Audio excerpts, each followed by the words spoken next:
So why are speakers' language choices important? Well, that's actually a really good question. Language helps us to create a sense of reality by giving meaning to things and events and of the like. So our language choices are a vital part of the speech making process. Now, the language we use can help to form or even determine our own responses. So language is at the heart of, for the most part, everything we do as a speaker in terms of the content. Words are the tools of a speaker's craft and have special uses, which we'll discuss a lot more in this meeting. Now, can this help us outside of public speaking? Yes, very much so, yes. The language choices that we choose in our communication can help us in many different aspects of our life, but it can definitely help us in our professional and personal lives as a whole. It helps us to avoid accusatory statements, which we know can be detrimental in our relationships. It helps us to avoid miscommunications with others. The language choices that we decide to make are, you know, they can carry a great deal of miscommunication, and we want to work to try to avoid that. They could also help us to better manage or even convey our emotions or feelings, and they can just help us to be more successful as a whole. All right, so let's talk about the meaning of words. Denotative meanings are the literal or meaning of a word or a phrase, and these are often found in the dictionary. So if you decide to look, you're searching for its denotative meaning. Connotative meanings of words are the meanings suggested by the associations or emotions triggered by a word or a phrase. And this gives words their intensity and their emotional power. Connotative meanings, they arouse in listeners feelings of anger, pity, love, fear, friendship, nostalgia, greed, guilt, and just so much more. So connotative meanings are those emotions that are triggered by a word or a phrase. And I wanted to give you an example of that to really picture what I mean. But let's say that I use the word home. Well, if we looked up that word in a dictionary, we'd have its very literal and straightforward dictionary definition, which would be the denotative meaning of that word. However, the connotative meaning of the word is usually very, very different. Connotative meanings can greatly differ as we all draw from our own frame of references.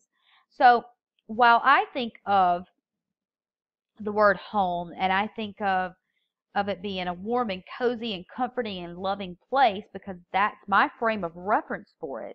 Your frame of reference might be totally something different. For instance, perhaps you grew up in a very unstable home environment and perhaps you had to move a lot. So your definition of home just is different than mine. Not necessarily in a negative way, just different.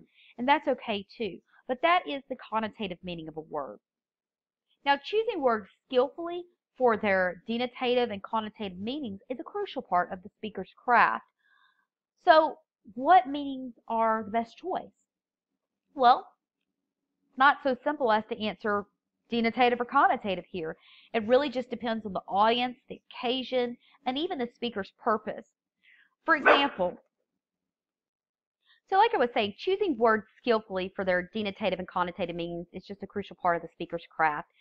So, it's not as easy as saying I should use the connotative or I should use the denotative because it really just depends on your audience, your occasion, and even just the speaker's purpose as a whole. So an example here would be, let's say that you wanted to rally people for a cause. And quick question, what type of speech would that be? That would be persuasive, right? Because we're advocating. So we want to rally people for a cause. Well, generally in that case, we would want to use connotative meanings because if we're rallying people, we want to stir their emotions and we really want to, get them thinking about things from an emotional standpoint. So we're going to use connotative meanings there. But if we're discussing a controversial issue and we want to seem really impartial on it, then we're probably going to use denotative meanings because we don't want to rouse emotions when we're wanting to seem impartial. So it really does just depend on the audience, the occasion, and even the speaker's purpose. But using language accurately is a vital part of the process, like I said, and it is vital to a speaker.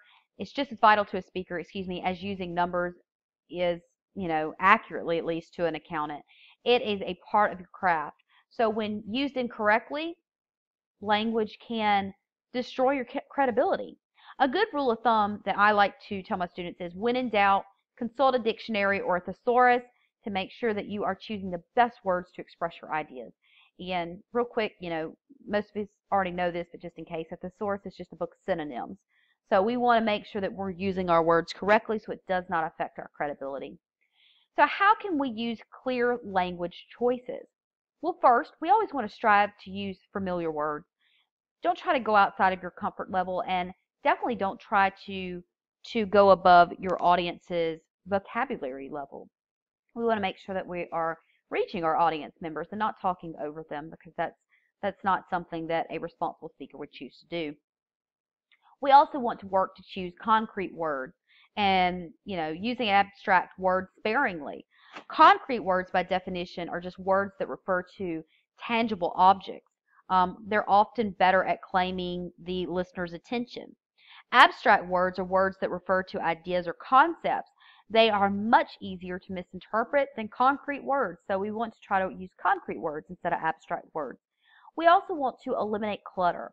Clutter forces listeners to hack through your words to finally, at least hopefully, discover your meaning. So we want to eliminate that clutter. Get to the point. Be concrete, be concise, and be accurate. We want to avoid unnecessary jargon. And we have discussed that before, but I did tell you in that meeting that we would revisit that word. And we want to avoid jargon. And jargon is a specialized technical vocabulary that serves the interests and activities of a particular group. Now, I want to give you an example of jargon.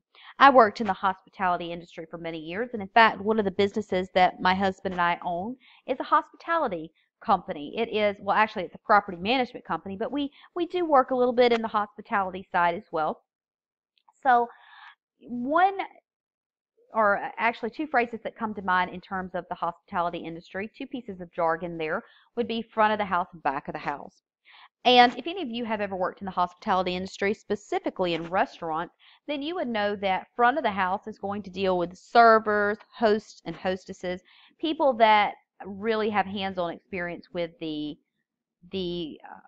customers that come in. Back of the house are going to be people that are cooks, preps, dishwashers, people that really keep things running so that the servers, hosts, and hostesses can do their jobs properly. So if I were to just to mention this in my speech and say front of the house and back of the house and start throwing those phrases around in the speech, well, chances are that most of you are not going to understand that, because you're not that is not a field that you have experience in. So we want to avoid jargon unless we're talking, let's say, at a conference that has to do with hospitality. We definitely want to try to avoid jargon so that we make clear language choices and do not confuse the listener. We want to avoid language that privileges one group over another one. And things that we really want to strive to avoid are sexist language.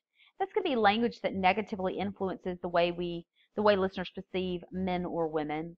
We want to avoid non-parallel language, and that's language that does not treat the two sexes equally. We also want to avoid ageist language, and that's language that negatively influences the way listeners think about older people, and that's by definition, but I also think that could be younger people as well. Ageist language, to me, works either way. We also want to, of course, avoid racist language, and that's language that privileges one racial group over another.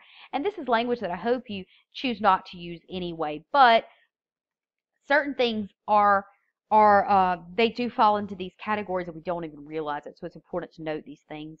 And of course, we want to always avoid stereotyping other people, because we miss out on some wonderful people and some wonderful things when we choose to stereotype. But let me be a little bit more specific with this. We want to work to avoid, in our language choices, creating invisibility. And a good example of that is the generic he. An ineffective wording choice for a statement might be, each time a surgeon walks into the operating room, he risks being sued for malpractice. A more effective way of handling that statement to avoid creating invisibility and avoid using that generic he would be, whenever surgeons walk into the operating room, they risk being sued for malpractice. You see how we basically just pluralize the words here to avoid creating that invisibility. We also want to avoid demeaning language. And a lot of times people say things, and I think they say them and they just don't think them through.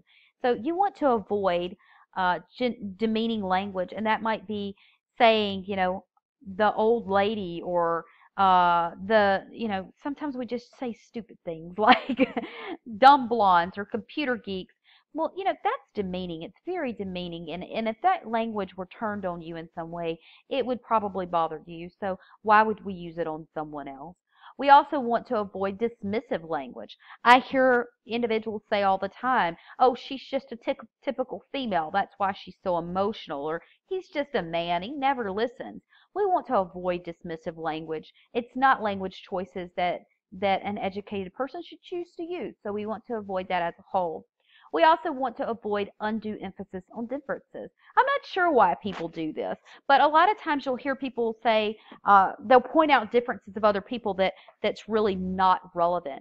For instance, I'll hear students say, instead of my professor, they'll say, my Asian professor, or my African American professor, my black professor, my white professor. I'm not sure why people point these things out if it has no relevance in the conversation, and generally it has no relevance in the conversation. So we do want to avoid these things. Why are we making each other different? Aren't we the same? I mean, if we really get down to it, aren't we the same? So avoid that type of language. We also want to strive to use language vividly. If your goal is to move people in a speech with your language, if your goal is to move people with your speeches, you want to use vivid, animated language. Two of the most important ways to do this is by using imagery. And imagery is the use of vivid language to create mental images of objects, actions, or ideas. It could even be places or things. We can do this by, concrete words add to the imagery of language used by creating these sensory impressions. And I'll go into this in a lot more detail in just a moment. Also, rhythm. Rhythm is the pattern of sound in a speech created by the choice and arrangement of words. So imagery and rhythm are two important ways that we can really just make use of language in a vivid manner. So let's, really dissect these two terms, though. Speakers can use imagery in much the same way as a good novelist does to make their ideas come alive. We've all sat down and read a good book, or even listened to an audiobook and heard the writer just make these words come alive in a way that makes us feel like we're there experiencing that with them. Three ways to generate imagery are using concrete words, which we just discussed. We can also use, simile is an explicit comparison introduced with the word like or as between things that are essentially different yet have something in common. It's a very confusing definition in my opinion, so I want to give you an example so you understand it. An example would be, walking into my childhood home is, keyword there, is like being wrapped in a warm security blanket. So the simile, like I said, is an explicit comparison. So simile is an explicit comparison introduced with the word like or as between things that are essentially different yet have something in common. And the key word in that statement that I just went over is like. So walking into my childhood home, again, it's essentially different than a warm security blanket, but I've used the word like to make this explicit comparison. So walking into my childhood home is like being wrapped in a warm security blanket. Now, a metaphor is a little bit different. It's an implicit comparison not introduced with the word like or as between two things that are essentially different yet have something in common. So it's similar to a simile, but it's an implicit comparison, and it's not introduced with the word like or as. So a good example of that is, America's cities are the windows through which the world looks at American society. So America's cities are the windows through which the world looks at American societies. Okay. So we also want to, with imagery, we want to avoid cliches. And cliches are just a trite or overused expression. For example, a cliche might be, the towels smelled fresh as daisies. Or, I moved around as busy as a bee. We don't want to include that stuff in our speeches because it's just very trite, it's overused, and it's just kind of blah. Now, another way that we can use vivid language in a speech is to create rhythm. And like I said, a rhythm is the pattern of sound in a speech created by the choice and arrangement of words. So language has a rhythm by the way we choose or choose to arrange our words. For example, I've got an example here that I want to go over. And here's an example of rhythm by Winston Churchill. We cannot tell what the course of this fell war will be. We cannot yet see how deliverance will come, or when it will come. But nothing is more certain than that every trace of Hitler's footsteps, every stain of his infected and corroding fingers, will be sponged and purged, and if need be, blasted from the surface of the earth. So you see how we use rhythm there to not just choose our words, but also to arrange the words in a way that just creates this vivid imagery, vivid language choice that makes it come alive for us. So rhythm can be a very powerful thing. How do we create rhythm, though? You know, it's kind of a little bit like poetry, isn't it? There are 4 basic stylistic devices which can be used to create rhythm in a speech. And those things are going to be parallelism, repetition, alliteration, and what was the 4th one there? Oh, antithesis. I'm sorry. Lost my train of thought there for a minute. So parallelism is basically the similar arrangement of a pair or series of related words, phrases, or sentences. A great example of parallelism is, I speak as a Republican. I speak as a woman. I speak as a United States Senator. I speak as an American. And that's a quote by Margaret Chase Smith. And so you see there how we have a similar arrangement of words, and that is that parallelism that I'm speaking of. Okay. The next one could be using repetition.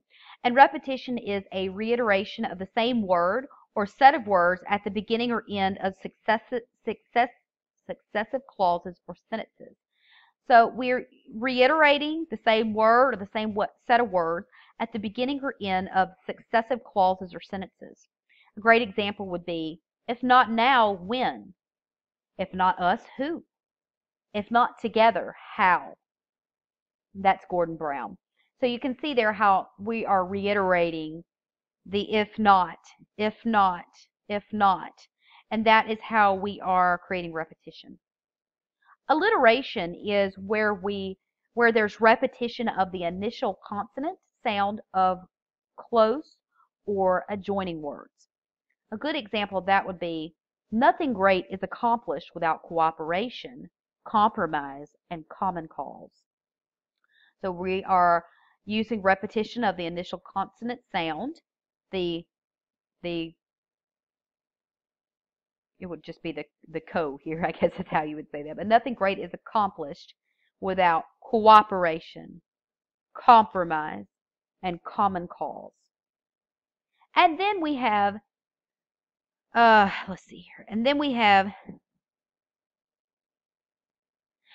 antithesis. An antithesis is basically just a contrasting of ideas, usually in a parallel structure. For example, ask not what your country can do for you, but ask what you can do for your country. And that's John F. Kennedy. And that is, like I said, that's just basically just using your words that are, using it in a way that's contrasting ideas, but it's used in a parallel structure.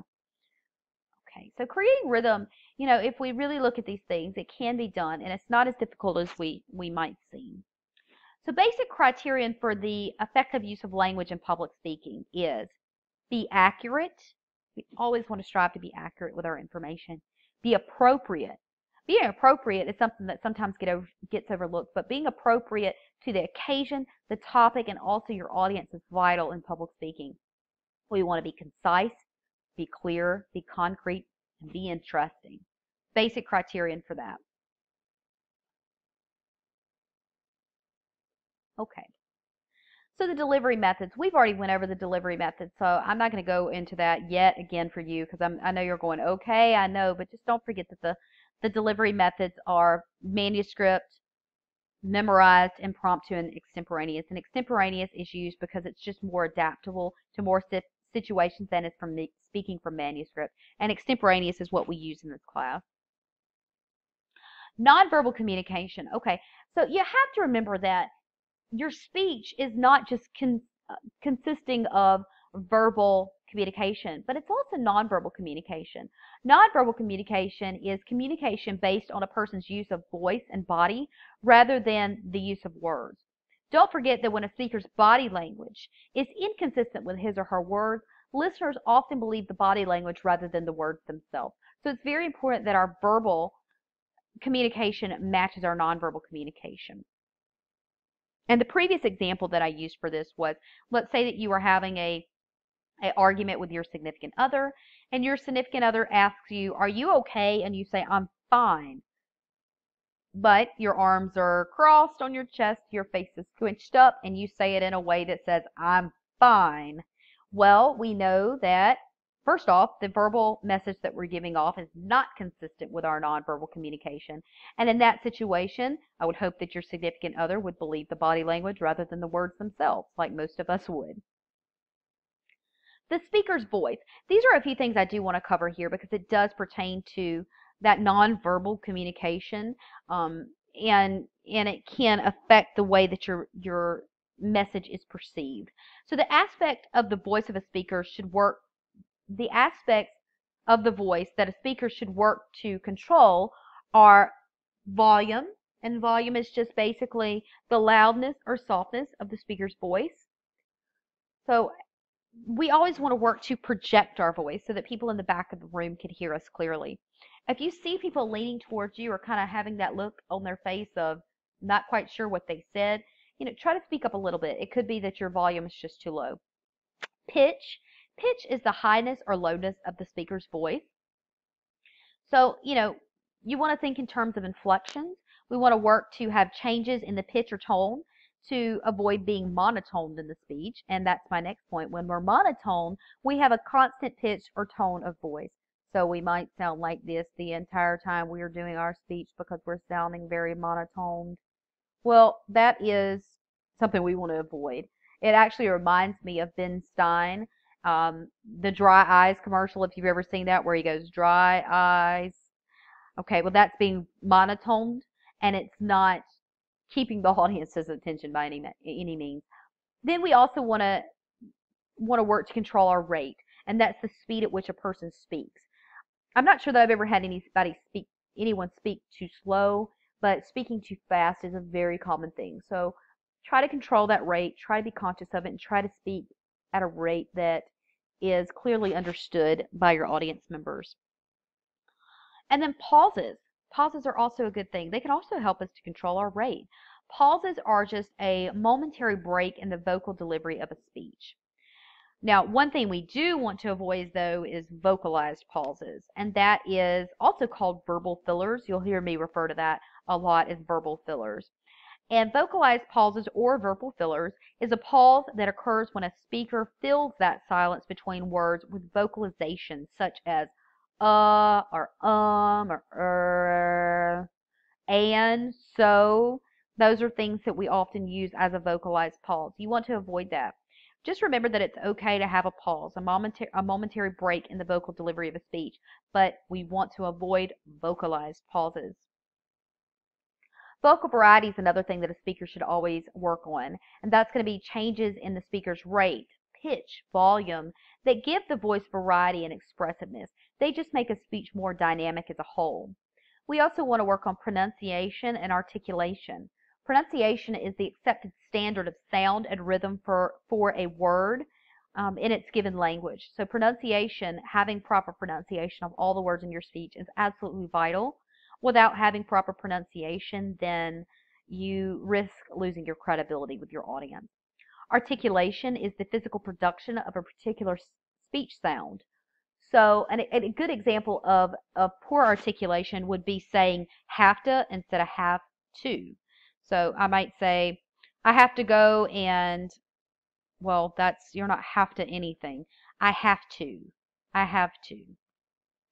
Dialect. Dialect is it's a variety of a language distinguished by variations of accent, grammar, or vocabulary. Now, do you have to speak like a news anchor, to control dialect? Well, no. Just know your audience, and when in doubt, avoid regional dialects. So an example of that might be, let's say, for instance, a Southern politician in a northern state.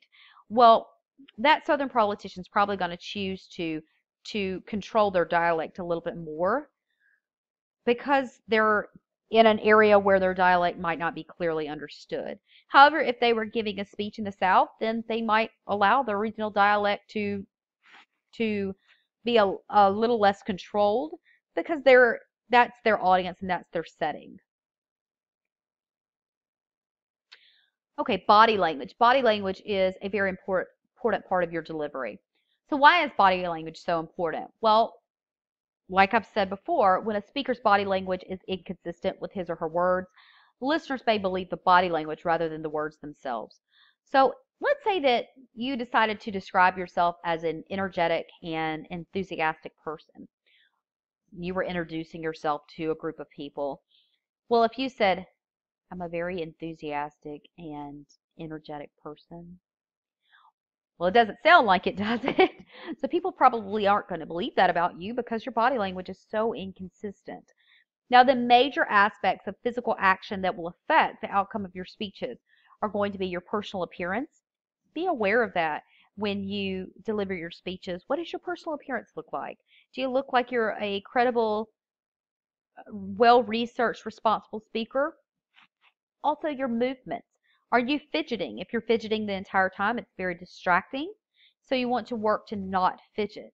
Also, eye contact. We want to use eye contact by definition is direct visual contact. I underlined direct there. Direct visual contact with the eyes of another person. We want to make sure we're making short bits of eye contact with all of our audience members. Never get stuck on one. And like I've said in previous lectures, you don't want to focus on a back point of the room. You don't want to focus on someone else's forehead or some other random thing like that. You need to be making direct visual contact with the eyes of another person or other people in the audience. That's how we keep audiences engaged and interactive. And people can tell when you're not doing this. Also, we need to use gestures. And gestures are motions of a speaker's hands and arms during a speech. But do remember to focus on communicating, and your gestures will generally just take care of themselves. Try not to focus too much on the gestures. But since this is an introductory class, I do want you using those gestures, starting to incorporate them. Keep in mind that I do know that you're going to be a little apprehensive about this at first, and you might not be the most natural at using your gestures yet, but you will get used to it the more you use them. Don't put your hands behind your back. Don't put your hands in your pockets.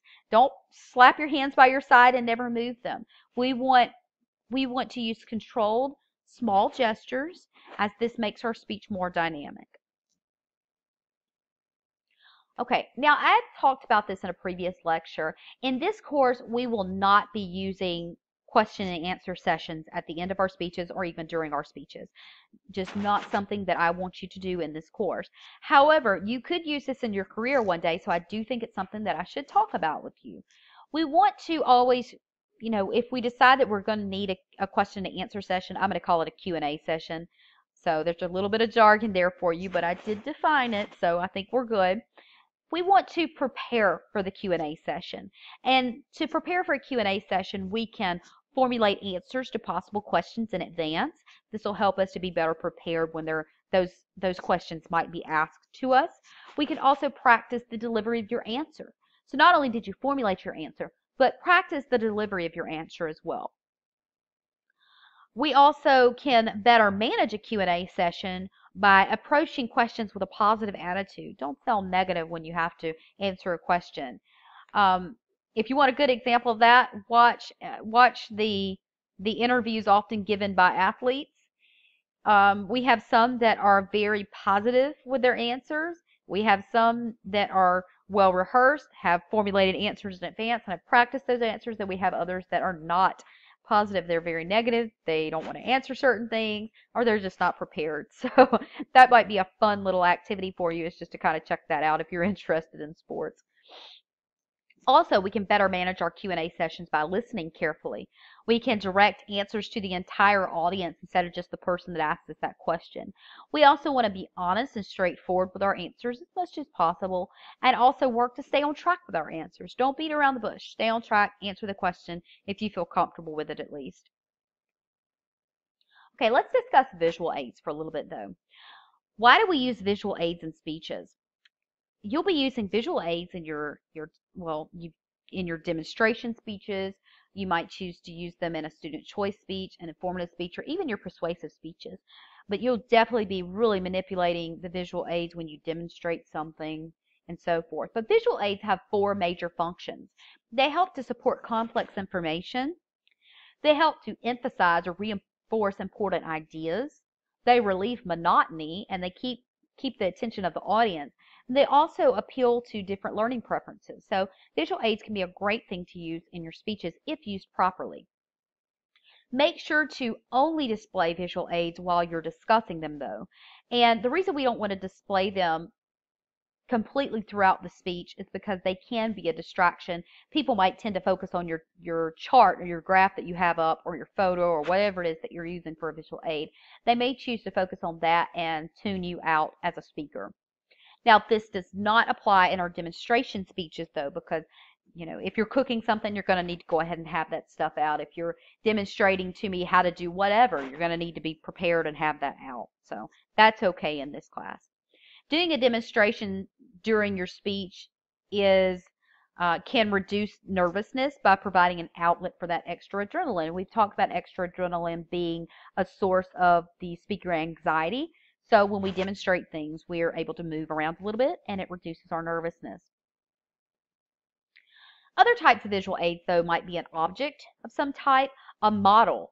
A model is basically a replica of an object that you can't easily bring to the speech. For instance, if you're doing a informative speech on the history of the Statue of Liberty, well, we can't bring in the Statue of Liberty to class, but we could bring in a model of the Statue of Liberty.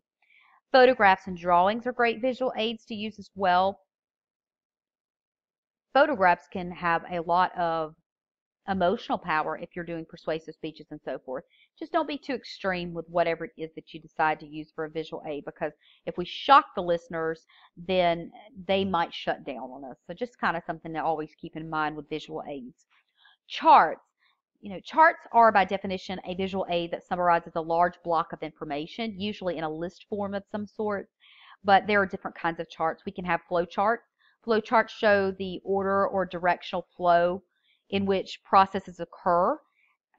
They may simply be labeled in shapes or arrows. Organizational charts show hierarchies and relationships to certain things. If you've ever worked in a corporation and on perhaps a bulletin board in the back, you've seen an organizational chart with a hierarchy of who does what jobs, that's going to be an organizational chart. Graphs are another type of visual aid that are commonly used, and a graph is just basically a visual aid used to show statistical trends and patterns.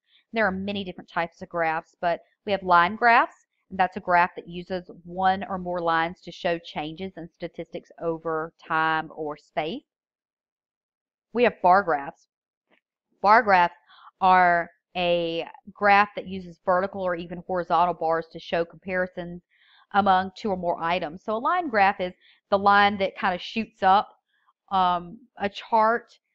Bar graphs are going to be actual bars that show up on the chart.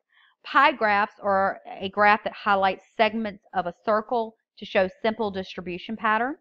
And then we can also sometimes have picture graphs. These are rare, but we do have them.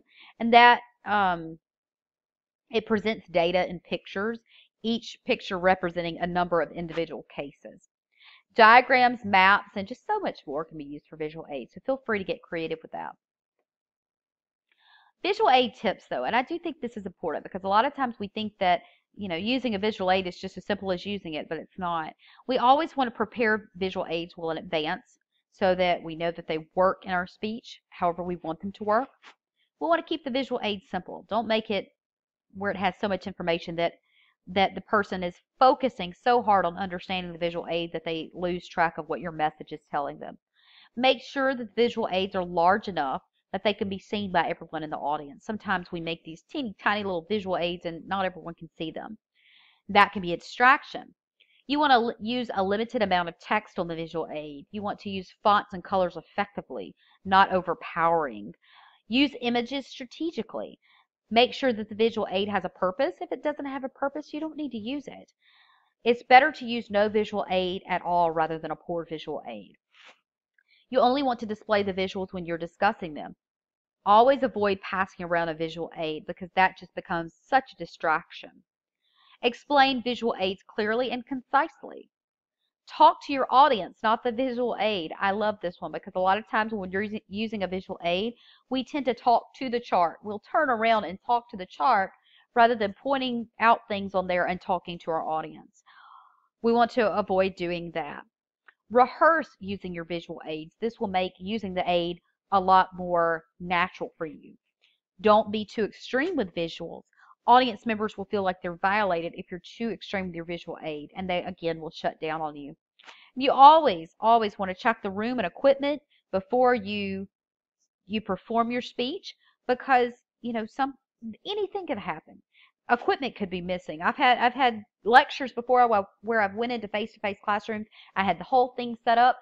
I come in there to do the lecture that day, and someone had taken a cord off the computer, and I couldn't use my presentation aid that day. I couldn't use my PowerPoint, or I couldn't use my visual aid because something was missing. Always check the room in advance, prepare, and have a backup plan in place just in case something goes wrong. So with that being said, that pretty much wraps up our lecture for the week. As always, if you have any questions, you can contact me in the course using the email feature. Otherwise, you guys keep up the hard work. You're doing great, and I can't wait to see what you come up with next for me. Thank you.